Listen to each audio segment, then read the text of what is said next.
Hey, welcome to Xactimate.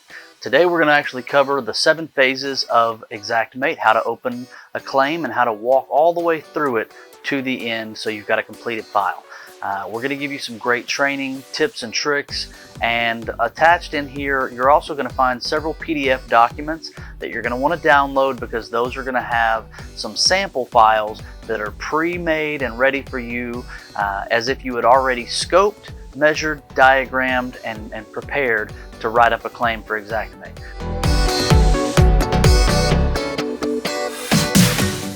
Let's dive right in. Go straight to Xactimate and open your application. Once that pops up, it's going to ask you for your credentials. Sometimes it takes a second to open. And simply enter your login information. And now you are inside of the main portal for Xactimate. Now from this screen, you're going to see up at the top left several tabs. And inside each tab, you're going to have different options.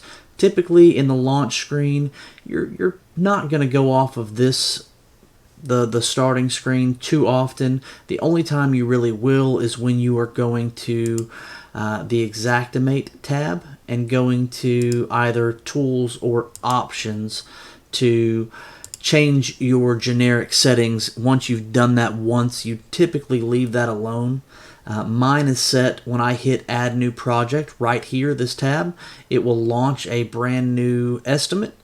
And if you wanted to change what type, you drop the little arrow down and you've got the option for a regular homeowner's estimate, a FEMA NFIP flood claim, residential valuation. Every now and then you'll have carriers that will ask you to do a valuation, either residential, commercial, or agricultural. Sometimes they'll ask for condos. That's not as often. And every now and then a mobile home or manufactured home valuation. You will most of the time, I would say 99% of the time when you're working storm claims or even daily claims, leave this set to estimate. And you simply hit Add New Project, and it will launch a brand new project and open that up.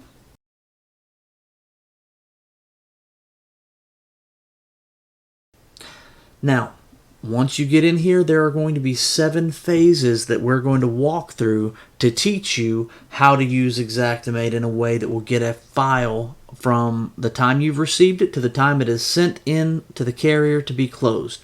Now this, again, same dynamic. Once you've gotten into this portion, you're going to have multiple tabs up at the top. Claim info, sketch, estimate items, and complete.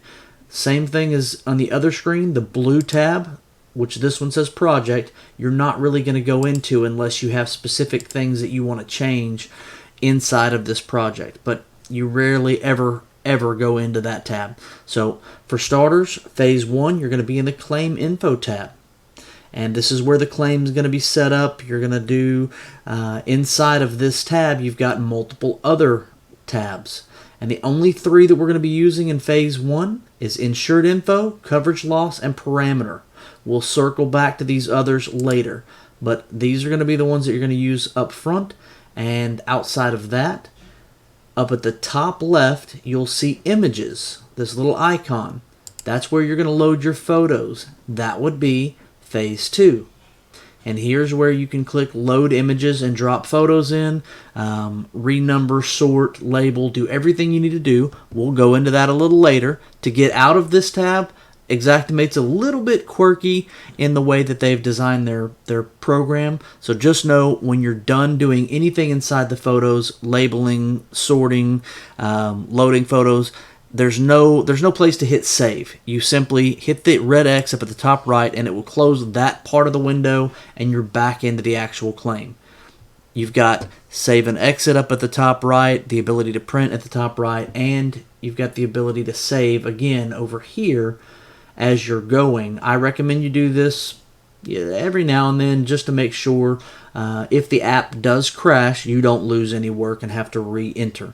It's a really rough day when you're in the middle of trying to write a 3 or 4 page report if you've got a big file, maybe a fire claim, and the app crashes in the middle of you writing that long report that you spent a lot of brain power putting together. And if the app crashes, you could lose all of your work.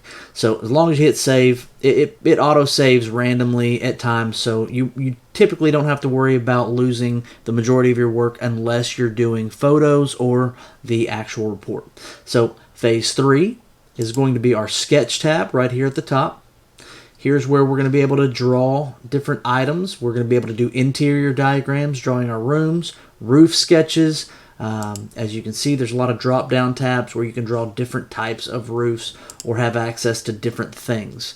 That is going to be phase 3. Phase 4 will be the estimate tab, and that's where we're going to be putting and building our actual estimate. Again, don't stress if this looks a little bit confusing. This is insurance adjusting, and writing estimates is all about repetition. You will get very familiar with this as you use it over and over and over again, and it will actually become like second nature to you. So that's the 4th way. The 5th phase of writing a claim, you're going to go back to the claim info tab, and you've got access to report management. This is where you're going to find your general loss report. Some companies want narrative report. Typically, most will ask for a general loss report. Here's where, again, now that you've opened this up, you've got another section with a handful of tabs where you can make some changes and then actually go in here and add a report. You can even do preloaded tabs where you import a file and go through there. Or you can actually write your own if you had any reason to. Almost every single company, I would say 99.99% of the companies out there, will have a preloaded report that already has a lot of the fields filled out for you. All you have to do is go in and change the data that pertains to the claim itself. They've even got it coded to where it will pull information from phase 1, where you're entering the insured's information, coverage loss data, and parameters. It will pull that information right here into the actual report. Now, phase 6 is going to be reviewing the file. This is a critical step, and it's going to save you time and make you look like a professional. And phase 7 will be when we walk you through how to actually print the file in its completion. There's a lot of different tabs and things that you need to be aware of, different items that need to be check marks and boxes that need to be clicked before you actually hit print. So a little bit confusing up front, but I want you to be comfortable. As you know, we're going to walk you through and give you a systematic approach to handling claims.